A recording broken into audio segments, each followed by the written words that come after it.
Kilo തീറ്റയുടെ ചിലവ് വരുന്നത് 30 രൂപ വരണുള്ളൂ. നമ്മൾ കമ്പനി തീറ്റ പഠിക്കുകയാണെങ്കിൽ 100 രൂപ വരും. വരാലി, വിയറ്റ്നാം വരാലി പെല്ലറ്റായിട്ട് ട്രെയിൻ ചെയ്തിട്ടുള്ളത്. അത്തരം മത്സ്യങ്ങളെ കൊടുത്തപ്പോൾ 5 മാസം കൊണ്ട് 1 കിലോ കിട്ടി. ഈ ഒരു ഫാമിൽ നിന്ന് വാങ്ങുന്ന മത്സ്യക്കുഞ്ഞുങ്ങൾക്ക് സബ്സിഡി കിട്ടാറുണ്ടെന്ന് കേട്ടിട്ടുണ്ട്. അപ്പോൾ എന്തുകൊണ്ടാണ് ഇവിടെ നിന്ന് വാങ്ങുമ്പോൾ ആ ഒരു സബ്സിഡി കിട്ടുന്നത്? ഇത് നമ്മുടെ ലോക്കലൊന്നും സെയിൽ ചെയ്യാൻ പറ്റുന്നില്ല, ഇതിനെക്കുറിച്ച് ആൾക്കാർക്ക് അറിവ് കുറച്ച് കുറവാണ്, അല്ലെങ്കിൽ അവരിത് വാങ്ങുന്നില്ല. പക്ഷെ അങ്ങനെയുള്ള ഒരു പേടിക്കണ്ട. അതായത് ഇന്ത്യയിലല്ല, ലോകത്തെ എവിടെ വേണമെങ്കിലും ഡെലിവറി നമുക്ക് ഡെലിവറി കൊടുക്കാൻ പറ്റും. ഇന്ന് ഇന്ത്യയിൽ ഒരു ഹാച്ചറി മാത്രമേ ഉള്ളൂ.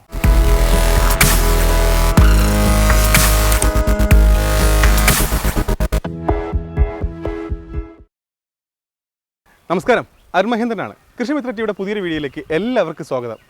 മത്സ്യകൃഷിയെക്കുറിച്ച് മനസ്സിലാക്കാനും ചെയ്യുന്ന മത്സ്യകൃഷി അത് കുറച്ചുകൂടെ വിപുലമായിട്ട് നല്ല രീതിയിൽ ചെയ്യാൻ ആഗ്രഹിക്കുന്നവർക്കും വളരെ ഉപകാരപ്രദമായ ഒരു വീഡിയോയാണ് ഇന്ന് ഞാൻ ചെയ്യാൻ പോകുന്നത്. മത്സ്യകൃഷിയെ സംബന്ധിച്ച ഒരു കംപ്ലീറ്റ് വീഡിയോ ആയിരിക്കും ഇത്. കാരണം മത്സ്യകൃഷിയെക്കുറിച്ച് ഞങ്ങൾ ഇതിൽ ഡീറ്റെയിൽ ആയിട്ട് പറയുന്നുണ്ട്. കൂടാതെ മറ്റു ഫാമുകളിൽ നിന്ന് ലഭിക്കുന്നതിനേക്കാളും വളരെ വിലക്കുറവിൽ മത്സ്യക്കുഞ്ഞുങ്ങൾ ഞങ്ങൾക്ക് ഈ ഒരു വീഡിയോയിലൂടെ നിങ്ങൾക്ക് തരാൻ സാധിക്കും. നിങ്ങൾ വളർത്തി വലുതാക്കിയ മത്സ്യക്കുഞ്ഞുങ്ങളെ ഞങ്ങൾ തന്നെ തിരിച്ചെടുക്കുന്നുമുണ്ട്. ഇതിനെക്കുറിച്ച് നിങ്ങളോട് സംസാരിക്കാൻ പോകുന്നത് മേക്കര ഫിഷ് ഫാമിൻ്റെ ഉടമയും മുൻപ് ഫിഷറീസ് ഡിപ്പാർട്ട്മെൻറ്റിൽ വർക്ക് ചെയ്തിരുന്ന അനിൽ മേക്കർ സാറാണ്. നമുക്ക് ഇദ്ദേഹത്തെ വീഡിയോയിലേക്ക് സ്വാഗതം ചെയ്യാം.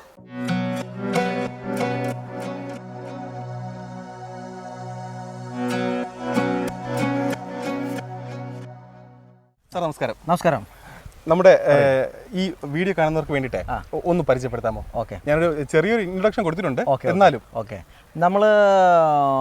ഞാനിപ്പോൾ എൻ്റെ പേര് അനൂപ്. ഞാനിവിടെ മണ്ണുത്തി കാർഷിക സർവകലാശാലയുടെ അടുത്ത് തെക്കുംപാട് എന്ന് പറഞ്ഞ ഒരു സ്ഥലത്താണ് നമ്മൾ ഫാം ചെയ്തിരിക്കുന്നത്. നമ്മൾ ഫാം ചെയ്തിട്ട് ഏകദേശം ഒരു 13 വർഷത്തിലേറെയായി. ഞാൻ ആദ്യം ഫിഷറീസ് ഡിപ്പാർട്ട്മെൻറ്റിൽ അക്വാകൾച്ചർ കോർഡിനേറ്ററായിട്ട് വർക്ക് ചെയ്ത വ്യക്തിയാണ്. അപ്പോൾ മത്സ്യമായിട്ടുള്ള എല്ലാ കാര്യങ്ങളും നമ്മൾ നിങ്ങൾക്ക് ഷെയർ ചെയ്ത് തരാൻ തയ്യാറാണ്.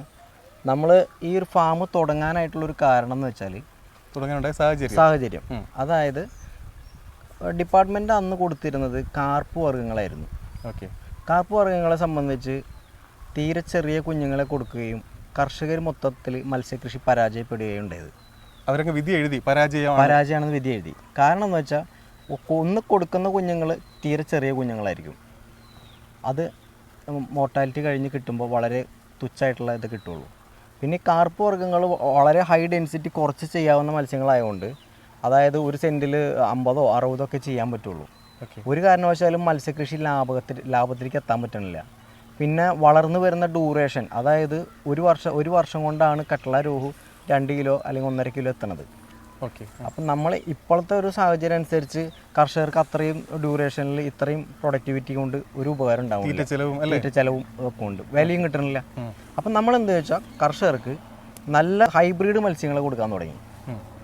ഹൈബ്രിഡ് തിലോപ്പിയ, അതുപോലെ ആസാം വാള പെട്ടെന്ന്, അതായത് 5 or 6 മാസം കൊണ്ട് വളരെ പൂർണ്ണ വളർച്ച, 1 കിലോ തൊട്ട് 2 കിലോ. അതായത് ഹൈബ്രിഡ് വരാലി, വിയറ്റ്നാം വരാലി പെല്ലറ്റായിട്ട് ട്രെയിൻ ചെയ്തിട്ടുള്ളത്. അത്തരം മത്സ്യങ്ങളെ കൊടുത്തപ്പോൾ 5 മാസം കൊണ്ട് 1 കിലോ കിട്ടി. അപ്പോൾ അത് കർഷകർക്ക് ലാഭകരമാകാൻ തുടങ്ങി. പിന്നെ ഈ 60 മത്സ്യങ്ങൾ ഇടുന്നിടത്ത് 500 മത്സ്യങ്ങൾ ഇടാൻ തുടങ്ങി ഒരു സെൻറ്റിൽ. അപ്പം നമ്പർ ഓഫ് പ്രൊഡക്ടിവിറ്റി കൂടാൻ തുടങ്ങി. അപ്പോൾ കർഷകർക്ക് ഇത് പ്രോഫിറ്റബിളിലേക്ക് എത്താൻ തുടങ്ങി. ക്വാണ്ടിറ്റി ബേസ് കൂടി നമുക്ക് വിലയും കിട്ടാൻ തുടങ്ങി. ഇപ്പോൾ വരാലിനെ സംബന്ധിച്ച് ഒരു മാർക്കറ്റ് പ്രൈസ് നോക്കുകയാണെങ്കിൽ 350 രൂപയുണ്ട് 1 കിലോ. അപ്പോൾ കർഷകർക്ക് അത് പ്രോഫിറ്റാണ്. പിന്നെ ഇതിൽ പ്രത്യേകം ശ്രദ്ധിക്കേണ്ട ഒരു കാര്യം തീറ്റ ചെലവ് കുറയ്ക്കുന്ന കാര്യങ്ങളാണ്. അതെങ്ങനെ കുറയ്ക്കാമെന്നുള്ള കാര്യങ്ങളാണ് നമ്മൾ പറഞ്ഞു കൊടുക്കുന്നത് കർഷകർക്ക്. അപ്പോൾ ഇന്ന് കമ്പനി തീറ്റകളുണ്ട്. കമ്പനി തീറ്റ കൊടുത്തുകൊണ്ട് ഒരിക്കലും മത്സ്യകൃഷി ലാഭകരത്തിലേക്ക് എത്താൻ പോകുന്നില്ല, ലാഭകരം ആക്കിയെടുക്കാൻ പറ്റില്ല. അപ്പം നമ്മൾ എന്ത് ചെയ്യുന്നത് വെച്ചാൽ കർഷകർക്ക് ഒരു പ്രത്യേക റേഷ്യോയിൽ ഈ തീറ്റ ഉണ്ടാക്കുന്നത് പഠിപ്പിച്ചു കൊടുത്തിട്ടാണ് നമ്മൾ ഫീഡ് കൊടുക്കുന്നത്. മനസ്സിലായോ? അപ്പോൾ 1 കിലോയ്ക്ക് തീറ്റ ചിലവ് വരുമ്പോൾ 25 രൂപ 30 രൂപ നല്ല രീതിയിൽ കുറയ്ക്കാൻ പറ്റുന്നുണ്ട്. 1 കിലോ തീറ്റയുടെ ചിലവ് വരുന്നത് 30 രൂപ വരണുള്ളൂ. നമ്മൾ കമ്പനി തീറ്റ പഠിക്കുകയാണെങ്കിൽ 100 രൂപ വരും. അപ്പോൾ കർഷകർക്ക് ലാഭം പോയില്ലേ? മനസ്സിലായോ? അത് ആ സമയത്താണ് നമുക്ക് 25 രൂപ 30 രൂപയുള്ള തീറ്റയുടെ പ്രൈസ് ഒതുക്കാൻ പറ്റി. അപ്പോൾ ഇത് പ്രോഫിറ്റബിളിലേക്ക് എത്തി. നമ്മൾ കൊടുക്കുന്ന മീനിനെ നമ്മൾ തിരിച്ചെടുക്കും കൂടി ചെയ്യാണ്. ഓക്കെ, അതാണ് ഏറ്റവും വലിയ കാര്യം. മാർക്കറ്റാണ് ഇതിൽ ഒരുപാട് പേര് ബുദ്ധിമുട്ടുന്ന കാര്യം. അവർ ചോദിക്കുന്നത് പറഞ്ഞാൽ ഞങ്ങൾ ഇത് എവിടെ കൊണ്ടുപോയി വിൽക്കും, അല്ലെങ്കിൽ നമുക്ക് ഇത് വാങ്ങാൻ വേണ്ടിയിട്ട് ആരെയാണ് കിട്ടുന്നത്, നമുക്ക് ഇത് നമ്മുടെ ലോക്കലൊന്നും സെയിൽ ചെയ്യാൻ പറ്റുന്നില്ല, ഇതിനെക്കുറിച്ച് ആൾക്കാർക്ക് അറിവ് കുറച്ച് കുറവാണ്, അല്ലെങ്കിൽ അവരിത് വാങ്ങുന്നില്ല. പക്ഷെ അങ്ങനെയുള്ള ഒരു പേടിക്കണ്ട അല്ലേ. ഈ ഒരു ഫാമിൽ നിന്ന് നിങ്ങൾക്ക് മത്സ്യക്കുഞ്ഞുങ്ങളെ വാങ്ങാം, കൂടാതെ ഇവിടെ തന്നെ തിരിച്ചെടുക്കും അല്ലേ. അതെ അതെ, അതാണ് അതിന്റെ ഒരു മെച്ചം. പിന്നെ അത് മാത്രമല്ല, കൂടാതെ എനിക്ക് ചോദിക്കാനുള്ള വേറൊരു കാര്യം എന്ന് പറഞ്ഞാൽ ഈ പെല്ലറ്റ് ട്രെയിൻഡ് ആയിട്ടുള്ള കുഞ്ഞുങ്ങളാണ് ഇവിടുന്ന് കൊടുക്കുന്നത്. അപ്പോൾ ഇങ്ങനെയുള്ള കുഞ്ഞുങ്ങളെ വാങ്ങിയിട്ട് ഈ മത്സ്യകൃഷി ചെയ്യുന്നവർക്ക് എന്താണ് മെച്ചം എന്ന് വെച്ചാൽ ഇപ്പോൾ ഈ നമ്മൾ ഈ പെല്ലറ്റ് ട്രെയിൻ ചെയ്താണ് വരാലൊക്കെ കൊടുക്കണം. പണ്ടൊക്കെ വരാൽ വളർത്തുന്നത് കുളങ്ങളിലൊക്കെ ആയിരുന്നു. അപ്പം നമുക്ക് ഈ പെല്ലറ്റൊന്നും കൊടുക്കാൻ പറ്റില്ലായിരുന്നു. അത് ചെറിയ ജീവികളൊക്കെ പിടിച്ച് തിന്നിട്ടാണ് വരാൽ വെട്ടി തിന്ന് മത്സ്യക്കുഞ്ഞുങ്ങളെയും മറ്റേ ചെറിയ ജീവികളെയൊക്കെ തിന്നിട്ടാണ് ജീവിക്കുക. ഇപ്പോഴത്തെ സാഹചര്യത്തിൽ നമുക്ക് ടാങ്കിൽ വരാലിനെ വളർത്താൻ പറ്റും. മനസ്സിലായോ? വരാലിനെ സംബന്ധിച്ച് നമുക്ക് എല്ലാവർക്കും അറിയാവുന്ന കാര്യമാണ്, നല്ല വില കിട്ടുന്നൊരു മീനാണ് അല്ലേ, അറിയാലോ. അപ്പം നമുക്ക് ഇതിപ്പോൾ ഈ ഒരു ടാങ്ക്, ചെറിയൊരു ടാങ്കിൽ ഒരു 10 ഒരു ടാങ്കിൽ വരുമ്പോൾ നമുക്ക് ഒരു 1000 വരാൽ 1500 വരാലിനെ വളർത്തിയെടുക്കാൻ പറ്റുന്നുണ്ട്. അത്രയും സ്ഥലം മതി. അത് 100 സ്ക്വയർ ഫീറ്റ്. 100 സ്ക്വയർ ഫീറ്റിൽ നമുക്ക് ഏകദേശം ഒരു 1500 വരാലിനെ വേണമെങ്കിൽ വളർത്തിയെടുക്കാൻ പറ്റും. അതെ, ഈ സ്ഥലപരിമിതി ഒരു പ്രശ്നമല്ല. ഈ കൂടുതൽ മത്സ്യകൃഷിയിലേക്ക് വരുന്നവർ സാധാരണക്കാരായിരിക്കും. അപ്പോൾ അവർ ചോദിക്കുന്ന കാര്യമാണ് സബ്സിഡി. അപ്പോൾ സബ്സിഡി എല്ലായിടത്തു നിന്ന് വാങ്ങുന്ന കുഞ്ഞുങ്ങൾക്ക് സബ്സിഡി കിട്ടാറില്ല. പക്ഷേ ഈ ഒരു ഫാമിൽ നിന്ന് വാങ്ങുന്ന മത്സ്യക്കുഞ്ഞുങ്ങൾക്ക് സബ്സിഡി കിട്ടാറുണ്ടെന്ന് കേട്ടിട്ടുണ്ട്. അപ്പോൾ എന്തുകൊണ്ടാണ് ഇവിടെ നിന്ന് വാങ്ങുമ്പോൾ ആ ഒരു സബ്സിഡി കിട്ടുന്നത്? നമ്മൾ ഗവൺമെൻറ് അപ്രൂവ്ഡ് ഫിഷ് ഹാച്ചറിയാണ്. ഇപ്പം കേരളത്തിലെ തന്നെ എടുത്തു പറയാവുന്ന ലീഡിങ് ആയിട്ടുള്ള ഒരു ഹാച്ചറിയാണ് നമ്മുടെ ഹാച്ചറി. അപ്പോൾ ഇത്രയും അധികം, അതായത് വെറൈറ്റികൾ, അതായത് 9-10 തരം മത്സ്യക്കുഞ്ഞുങ്ങൾക്ക് നമുക്ക് ഗവൺമെൻറ് അപ്രൂവ്ഡാണ്. അപ്പം നമ്മൾ ഈ ഹാച്ചറിയിൽ നിന്ന് മത്സ്യക്കുഞ്ഞുങ്ങൾ വാങ്ങുമ്പോൾ ഗവൺമെൻറ്റാണ് സബ്സിഡി കൊടുക്കുന്നത്. നമ്മൾ നല്ല ക്വാളിറ്റി ഉള്ള കുഞ്ഞുങ്ങളെ കൊടുക്കുന്നു, ഗവൺമെൻറ് സബ്സിഡി കൊടുക്കുകയാണ് ചെയ്യുന്നത്. പിന്നെ അതുപോലെ തീറ്റയ്ക്കുള്ള സബ്സിഡി, എല്ലാ കാര്യങ്ങളും ഗവൺമെൻറ് കൊടുക്കുന്നുണ്ട്. അപ്പം നമ്മൾക്ക് ഇവിടുന്ന് കുഞ്ഞുങ്ങളെ മേടിക്കുന്നതോടൊപ്പം നിങ്ങൾക്ക് സബ്സിഡിയും കൂടി കിട്ടുന്നുണ്ട്. മനസ്സിലായി? ഗവൺമെൻറ് സബ്സിഡി കൊടുക്കുന്നുണ്ട്. നമ്മുടെ ബില്ല് വെക്കണമെന്ന് മാത്രം. മനസ്സിലായോ? അത് ഈ ലൈസൻസ് ഉള്ള ഫാമിൽ നിന്ന് മാത്രമേ സബ്സിഡി കിട്ടുള്ളൂ. അതെ, മനസ്സിലായി. കൂടാതെ വേറൊരു കാര്യം എന്ന് പറഞ്ഞാൽ ഏറ്റവും വിലക്കുറവിൽ നിങ്ങൾക്ക് ഇവിടെ നിന്ന് മത്സ്യക്കുഞ്ഞുങ്ങൾ വാങ്ങാൻ സാധിക്കും. എത്ര രൂപ മുതലാണ് ഇവിടുത്തെ മത്സ്യക്കുഞ്ഞുങ്ങൾ കൊടുക്കുന്നത്? അപ്പം നമുക്കിപ്പോൾ വരാലിനെ ഞാൻ എടുത്ത് പറയാം. ഇപ്പോഴത്തെ ഒരു ട്രെൻഡ് എന്ന് പറഞ്ഞാൽ വരാൽ കൃഷിയാണ്. വരാൽ ഇപ്പോൾ നമ്മൾ എന്താണെന്ന് വെച്ചാൽ ട്രെൻഡ് എന്ന് വെച്ചാൽ നമുക്ക് കൂടുതൽ വില കിട്ടുന്നത് വരാലിനാണ്. എപ്പോഴും മാർക്കറ്റ് ഉണ്ട് താനും. ഒരു കിലോന് എങ്ങനെ പോയാലും ഒരു 350 രൂപ താങ്ങുവില നമുക്ക് കിട്ടുന്നുണ്ട്. അപ്പം നമുക്ക് ഈ ഒരു വരാലിനെ സംബന്ധിച്ച് നമുക്ക് കൃഷി ചെയ്യാനാണ് ഇപ്പോഴത്തെ ഒരു ലാഭകരമായിട്ടുള്ള കൃഷി. ഏതൊക്കെ ബ്രീഡുകളാണ് ഈ ഒരു ഫാമിൽ ചെയ്യുന്നത്? ഈ ഫാമിൽ നമ്മൾ എല്ലാ വളർത്തു മത്സ്യങ്ങളായിട്ടുള്ള എല്ലാ മീനുകളും ആളുകൾക്ക് വേണ്ട എല്ലാ മത്സ്യങ്ങളും നമ്മൾ ചെയ്യുന്നുണ്ട്. ഇപ്പോൾ ഏതൊക്കെ കാർപ്പ് ഐറ്റംസ് വേണമെങ്കിൽ കാർപ്പ് ഐറ്റംസ്, കരിമീൻ, അവർ ഏത് വെറൈറ്റി ആയാലും ചോദിച്ചാൽ നമ്മൾ കൊടുക്കാം. ഏത് വെറൈറ്റി വേണമെങ്കിലും നമുക്ക് കൊടുക്കാം. എല്ലാ വെറൈറ്റിയും നമ്മളിവിടെ ചെയ്യുന്നുണ്ട്. എത്ര ടാങ്കുണ്ട് ടോട്ടൽ ഇവിടെ? നമുക്കിവിടെ ഒരു 10-15ഓളം ടാങ്കുകൾ വരുന്നുണ്ട്. ടാങ്കുകൾ. അതിലാണ് നമ്മൾ ഇവിടെ റീറിങ് ചെയ്യുന്നത്, കുട്ടികളെ കണ്ടീഷൻ ചെയ്യുന്നത്. ആ കണ്ടീഷൻ ചെയ്തിട്ടാണ് നമ്മൾ കുട്ടികളെ കൊടുക്കുള്ളൂ.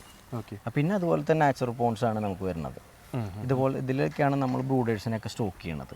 ഓക്കെ, ഈ 3.5 രൂപയ്ക്ക് കൊടുക്കുമെന്ന് പറഞ്ഞില്ലേ, അത് ഏത് വെറൈറ്റിയാണ്? അത് വരാലിൻ്റെ കുഞ്ഞുങ്ങൾ കൊടുക്കുന്നുണ്ട്, തിലോപ്പിയുടെ കുഞ്ഞുങ്ങൾ കൊടുക്കുന്നുണ്ട്. എല്ലാ കുഞ്ഞുങ്ങളും നമ്മൾ ചെറിയ കുഞ്ഞുങ്ങളെ ആണെങ്കിൽ ആ റേറ്റിന് കൊടുക്കുന്നുണ്ട്. ഓക്കെ, 3.5 രൂപ. ചെറിയ, അതായത് ഒരു വരാൽ ഒരു 2 ഇഞ്ച് സൈസ്, 2.5 ഇഞ്ച് സൈസൊക്കെയാണ് നമുക്ക് 3 രൂപയ്ക്ക് കൊടുക്കുന്നുണ്ട്. ഓക്കെ, പിന്നെ ക്വാണ്ടിറ്റി ബേസ്, അതായത് ഇപ്പോൾ ഒരു 10,000 കുഞ്ഞുങ്ങൾ വരാലെടുക്കുകയാണെങ്കിൽ നമുക്ക് ഒരു 3 രൂപയ്ക്ക് കൊടുക്കാം. പ്രശ്നമില്ല. ക്വാണ്ടിറ്റി കൂടുതലാണെങ്കിൽ നമുക്ക് തിലോപ്പി എടുക്കുകയാണെങ്കിൽ നമുക്ക് 6 റേറ്റിന് കൊടുക്കാം. കരിമീൻ എടുക്കുകയാണെങ്കിൽ നമുക്കൊരു 4.5 രൂപയ്ക്ക് കൊടുക്കാം. ഒരു ചെറിയ കുഞ്ഞുങ്ങൾ 1 ഇഞ്ച് സൈസ് ഫിക്സഡ് റേറ്റ് അല്ല, ഇതിലും താഴും. അത് ക്വാണ്ടിറ്റി ആണെങ്കിൽ നമ്മൾ അത്രയും റേറ്റ് താത്തി കൊടുക്കാൻ തയ്യാറാണ്. അതും എവിടെ വേണമെങ്കിലും, ലോകത്തെ എവിടെ വേണമെങ്കിലും നമുക്ക്. അതാണ് അടുത്ത് ഞാൻ ചോദിക്കാൻ പോയ കാര്യം. അതായത് ഇന്ത്യയിലല്ല, ലോകത്തെ എവിടെ വേണമെങ്കിലും നമുക്ക് ഡെലിവറി കൊടുക്കാൻ പറ്റും. ഇന്ന് ഇന്ത്യയിൽ ഒരു ഹാച്ചറി മാത്രമേ ഉള്ളൂ ലോകത്ത് മൊത്തം ഡെലിവറി കൊടുക്കാൻ പറ്റും. അതെ, അതാണ് നമ്മുടെ ഹാച്ചറി. അപ്പോൾ ഡെലിവറിയുടെ കാര്യം, ഡെലിവറി സൗകര്യമുണ്ട്. ഇവിടുന്ന് വാങ്ങുന്നത് നിങ്ങൾക്ക് ഇവിടെ തന്നെ വിൽക്കാനുള്ള സൗകര്യമുണ്ട്. കൂടാതെ നിങ്ങൾക്ക് ഇദ്ദേഹത്തിൻ്റെ പരിചയ സമ്പത്ത് കൊണ്ട് നിങ്ങൾക്ക് ഇതിനെക്കുറിച്ച് എന്ത് സംശയം വേണമെങ്കിലും ഇദ്ദേഹത്തോട് ചോദിക്കാം. വിളിക്കുമ്പോൾ ആ സംശയങ്ങൾക്കുള്ള എല്ലാത്തിൻ്റെ മറുപടി ഇദ്ദേഹത്തിൻ്റെ പക്കലുണ്ടാവും. കാരണം ഇത് ഈ ഒരു ഫീൽഡിലാണ് അല്ലേ? അതെ, തീർച്ചയായിട്ടും. ഞാൻ ഇത്രയും നാൾ ഏകദേശം ഒരു 10, 12, 13 വർഷത്തോളം ഈ ഫീൽഡിൽ തന്നെയാണ്. ഓക്കെ, നമുക്കിനി നമ്മുടെ ഫാമിൻ്റെ കുറച്ച് കാഴ്ചകളൊക്കെ ഒന്ന് കണ്ടാലോ? അങ്ങോട്ടൊന്ന് പോയാലോ? അഭിനന്ദനം.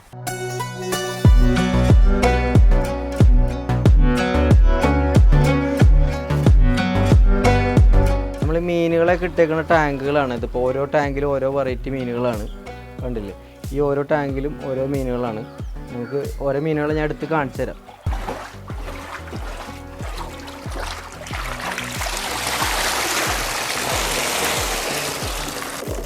ഇതിൽ സൈസ് എന്ന് പറഞ്ഞാൽ ഒരു 6 ഇഞ്ച് സൈസൊക്കെ ഉണ്ട്.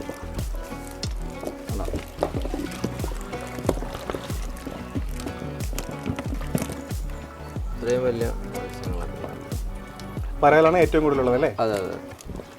പിന്നെ എല്ലാ മത്സ്യങ്ങളും ഉണ്ട്.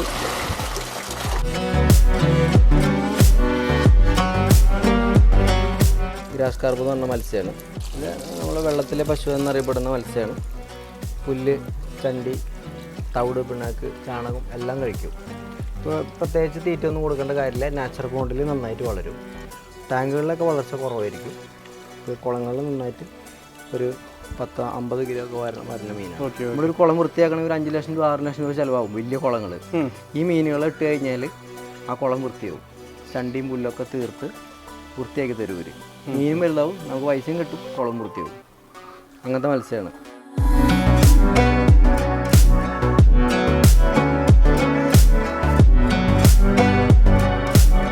ഇത് നമ്മുടെ കരിമീൻ എന്നറിയപ്പെടുന്ന മത്സ്യമാണ്. നമുക്ക് 1 കിലോന് 500 മുതൽ 600 രൂപ വരെ വില കിട്ടുന്ന മത്സ്യമാണ് കരിമീൻ കുഞ്ഞുങ്ങൾ. ടാങ്കിൽ വളർത്താം, കുളത്തിൽ വളർത്താം, എല്ലാവിടെയും വളർത്താം. നാച്ചുറൽ ബോണ്ടിലാണ് കൂടുതൽ വളർച്ച കിട്ടുക. ഇതിൻ്റെ ഏറ്റവും ചെറിയ കുഞ്ഞിന് എത്രയാണ്? ഇതിൻ്റെ കുഞ്ഞ് ഏറ്റവും ചെറുത് 5 രൂപ. 5 രൂപ. പിന്നെ അതിൻ്റെ ചെറിയ കുഞ്ഞുങ്ങളുണ്ട്, അതൊക്കെ 4 രൂപ ഉണ്ടാവുള്ളൂ. ഇതിന് പ്രത്യേക കെയറോ അങ്ങനെ എന്തെങ്കിലും വേണോ? ഇതിന് പ്രത്യേക കെയറൊന്നും വേണ്ട. ഇനി നമുക്ക് ഇനി അടുത്തൊരു വാളയുടെ കുഞ്ഞുങ്ങളെ പരിചയപ്പെടാം. ഇതാണ് ആസാം വാളയുടെ കുട്ടികൾ.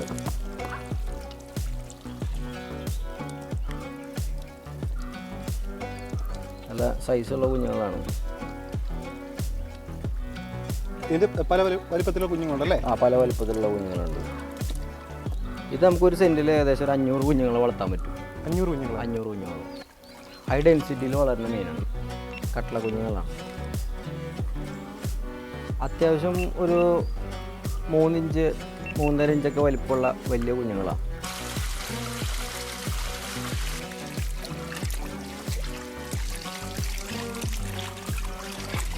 ഇത് കട്ട്ള എന്ന് പറഞ്ഞ മത്സ്യമാണ്. കാർപ്പ് ഇനങ്ങളിൽ ഏറ്റവും കൂടുതൽ വലിപ്പം വരുന്ന മത്സ്യമാണ്. അത് ഇതിൻ്റെ മേൽച്ചുണ്ട് മുകളിലോട്ടായിരിക്കും. ഇത് കുളത്തിൽ നിന്നും നാച്ചുറൽ പോണ്ടിലൊക്കെ നമുക്ക് തീറ്റ ഇല്ലാണ്ട് വളർത്താൻ പറ്റിയൊരു മത്സ്യമാണ്. തീറ്റ കൊടുക്കേണ്ട ആവശ്യമില്ല. അല്ലാതെ തന്നെ ഇത് വളരും. ഏകദേശം 1 വർഷം കൊണ്ട് 2 കിലോ 3 കിലോ ഒക്കെ വളർച്ച വരുന്ന മത്സ്യമാണ്. നാച്ചുറലായിട്ടുള്ള പോണ്ടുള്ള ഈ വെറൈറ്റി ചെയ്യാൻ പറ്റും.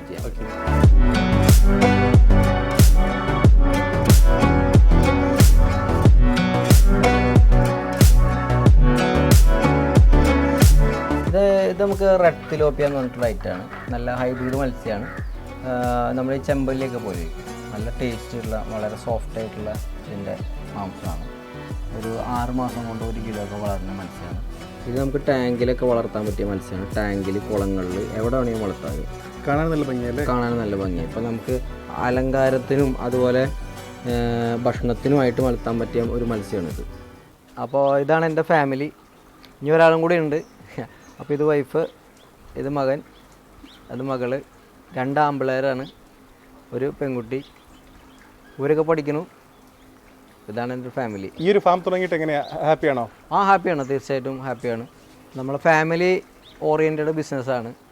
ഇവരെല്ലാവരും എൻ്റെ കൂടെ ഹെൽപ്പ് ചെയ്യാനുണ്ടാവും. അങ്ങനെയാണ് നമ്മൾ ചെയ്തുകൊണ്ടിരിക്കുന്നത്. വൈഫിൻ്റെ സപ്പോർട്ട് എങ്ങനെയാണ്? വൈഫിൻ്റെ ഭാഗത്തു നിന്ന് ഫുൾ സപ്പോർട്ട് തന്നെയാണ്.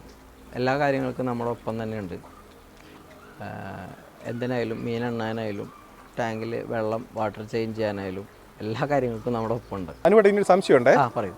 നമ്മുടെ ഈ വീടുകളിലൊക്കെ ചെറിയ ടാങ്കുകളുണ്ടല്ലോ, ചെറിയ ടാങ്കുകൾ വളർത്താൻ പറ്റിയ വെറൈറ്റികൾ, ഇല്ലെങ്കിൽ ഈ നാച്ചുറൽ പോണ്ട് ഉള്ളവർക്ക് അതിൽ വളർത്താൻ പറ്റിയ വെറൈറ്റികൾ. അപ്പോൾ ഇതൊക്കെ വെറൈറ്റികൾ പലതാണല്ലോ. അപ്പോൾ അതിനെക്കുറിച്ചൊന്ന് പറയാം. അപ്പോൾ അത് എടുത്തു പറയേണ്ട ഒരു കാര്യം തന്നെയാണ്. ഇപ്പം നമുക്ക് പല കർഷകർക്കും അല്ലെങ്കിൽ പല നമ്മുടെ ഇപ്പം തൊട്ടടുത്തൊരു വീടുണ്ടെന്ന് നോക്കിയാൽ അപ്പോൾ അവർക്കൊരു ചെറിയൊരു ടാങ്ക് ഉണ്ടാവും. അപ്പോൾ അവർക്ക് അവിടെ വളർത്താൻ പറ്റുമോ എന്നുള്ളൊരു ഡൗട്ട് ഉണ്ടാവും. തീർച്ചയായിട്ടും അവിടെ വളർത്താൻ പറ്റും. നമുക്ക് ചെറിയ ടാങ്കുകളിൽ ഓക്സിജൻ അന്തരീക്ഷത്തിൽ നിന്ന് വലിച്ചെടുക്കുന്ന മത്സ്യങ്ങളുണ്ട്. അവയാണ് മറ്റേ ഈ വരാൽ, വാള, അനാബസ്, ഗൗരാമി അങ്ങനെയുള്ള മത്സ്യങ്ങളുണ്ട്. അതൊക്കെ നമുക്ക് ഓക്സിജൻ അന്തരീക്ഷത്തിൽ നിന്ന് സ്വീകരിക്കുന്ന മത്സ്യങ്ങളാണ്. അവയെ നമുക്ക് ചെറിയ ചെറിയ ടാങ്കുകളിൽ വളർത്താൻ പറ്റും. ഇപ്പോൾ ഒരു 25 സ്ക്വയർ ഫീറ്റ് അല്ലെങ്കിൽ ഒരു 50 സ്ക്വയർ ഫീറ്റ്. ഇപ്പോൾ ചില വീടുകളിലൊക്കെ നമുക്ക് പ്ലാസ്റ്റിക്കിൻ്റെ ബാരൽസ് ഉണ്ടാവും, അതിലൊക്കെ നമുക്ക് മീനെ വളർത്താൻ പറ്റും. അതിലൊക്കെ നമുക്ക് ഈ വരാൽ അങ്ങനെയുള്ള മത്സ്യങ്ങളൊക്കെ ഒരു 10-20 ഇട്ട് വളർത്താൻ പറ്റും. പിന്നെ ചില വീടുകളിൽ ടാങ്കുകൾ, പിന്നെ നമുക്കിപ്പോൾ ഈ ഇടുക്കി സൈഡിലൊക്കെ പോയി കഴിഞ്ഞാൽ വലിയ വലിയ പോളിത്തീൻ പടുതാക്കുളങ്ങളൊക്കെ ഉണ്ടാവും.